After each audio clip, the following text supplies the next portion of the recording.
Assalamualaikum warahmatullahi wabarakatuh. Perkenalkan, nama saya Rizka Nurfali Harande dengan NIM B1019498. Di sini, saya akan menjelaskan tentang perlindungan hukum terhadap hak kekayaan intelektual beserta putusan pengadilan atau analisis kasus.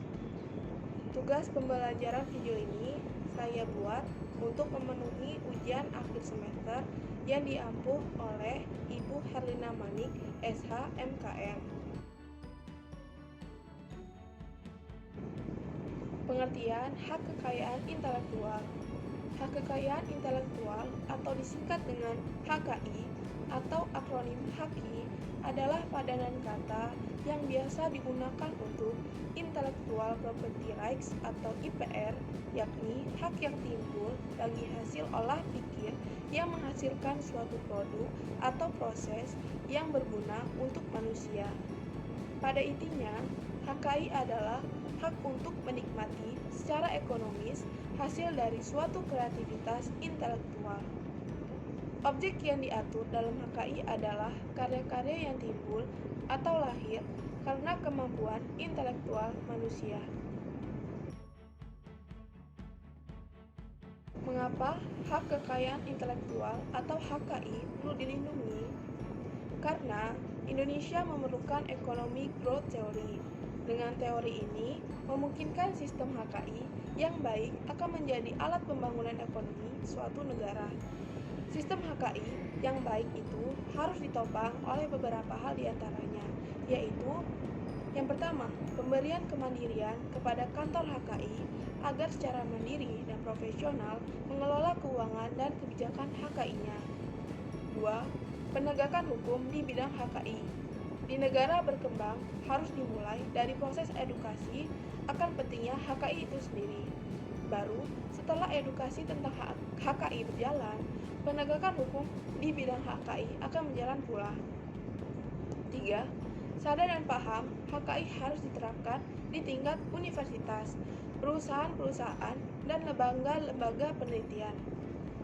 Para peneliti merupakan subjek HKI yang memegang peranan yang sangat penting. Peranan mereka sangat vital dalam menghasilkan berbagai produk output HKI itu sendiri, utamanya di bidang paten atau ilmu pengetahuan dan teknologi. Hak kekayaan intelektual dan dasar hukumnya. Yang pertama, Undang-Undang Nomor 19 Tahun 2002 diganti oleh Undang-Undang Nomor 28 Tahun 2014 tentang hak cipta. 2. Undang-Undang Nomor 14 Tahun 2001 tentang paten. Yang ketiga, Undang-Undang Nomor 15 Tahun 2001 tentang merek. Yang keempat, Undang-Undang Nomor 31 Tahun 2000 tentang desain industri. Yang kelima, Undang-Undang Nomor 32 Tahun 2000 tentang desain tata letak sirkuit terpadu. Yang keenam, Undang-Undang Nomor 30 Tahun 2000 tentang rahasia dagang. Yang ketujuh, indikasi geografis dan indikasi asal. Perlindungan hukum HKI. Perlindungan hukum HKI diperoleh melalui sistem konstitutif dan sistem deklaratif. Sistem pendaftaran konstitutif atau first to file system mengatur bahwa pendaftaran adalah bentuk perlindungan hukum yang menimbulkan kepastian hukum. Sistem konstitutif berlaku untuk paten, merek, desain industri, tata letak sirkuit terpadu.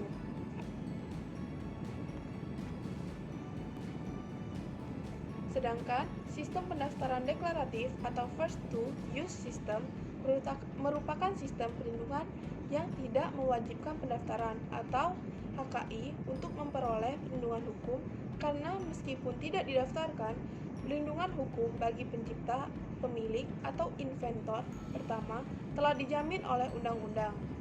Sistem konstitutif berlaku untuk hak cipta dan rahasia dagang. Selain itu, kemajuan teknologi informasi dan transportasi yang sangat pesat juga mendorong globalisasi hak kekayaan intelektual. Suatu produk atau barang dan jasa yang dibuat oleh seseorang atau badan hukum diberi suatu tanda tertentu yang berfungsi sebagai pembeda dengan produk barang dan jasa lainnya yang sejenis. Tanda tertentu di sini merupakan tanda pengenal bagi produk barang dan jasa yang bersangkutan yang lazimnya disebut dengan merek. Pada Undang-Undang Nomor 15 Tahun 2001 tentang merek dinyatakan bahwa merek sebagaimana diatur dalam undang-undang ini meliputi merek dagang dan merek jasa. Dalam kasus ini, yang menjadi permasalahan antara kedua belah pihak ialah adanya persamaan dalam penggunaan dari suatu merek dagang, yaitu persamaan yang terdapat pada kemasan, kaleng, maupun botol di antaranya produk keduanya. Analisis pelanggaran merek dagang dalam kasus persamaan bentuk kemasan produk oleh PT Sindebudi Sentosa Cap Badak terhadap Wen-Kendrak CO Pte Ltd atau Cap Kaki 3. Pelanggaran merek ditinjau dari Undang-Undang Merek tahun 2001. Merek mempunyai fungsi, yaitu sebagai tanda mengenal untuk membedakan hasil produksi yang dihasilkan seseorang atau beberapa orang secara bersama atau badan hukum dengan produksi seseorang atau beberapa orang atau badan hukum lainnya. Merek juga berfungsi sebagai alat promosi, sehingga mempromosikan hasil produksinya cukup dengan menyebutkan mereknya. Suatu merek tidak dapat didaftarkan atas dasar permohonan yang diajukan pemohon yang beritikat tidak baik dan pemohon ada niat dan sengaja untuk meniru dan membonceng atau menjiplak ketenaran merek lain demi kepentingan usahanya yang mengakibatkan menimbulkan kerugian pihak lain atau menyesatkan konsumen. Yang dimaksud dengan permohonan adalah pihak yang mengajukan permohonan yaitu permintaan pendaftaran merek yang diajukan secara tertulis kepada Direktorat Jenderal atau Direktorat Jenderal Hak Kekayaan Intelektual yang berada di bawah departemen yang dipimpin oleh Menteri.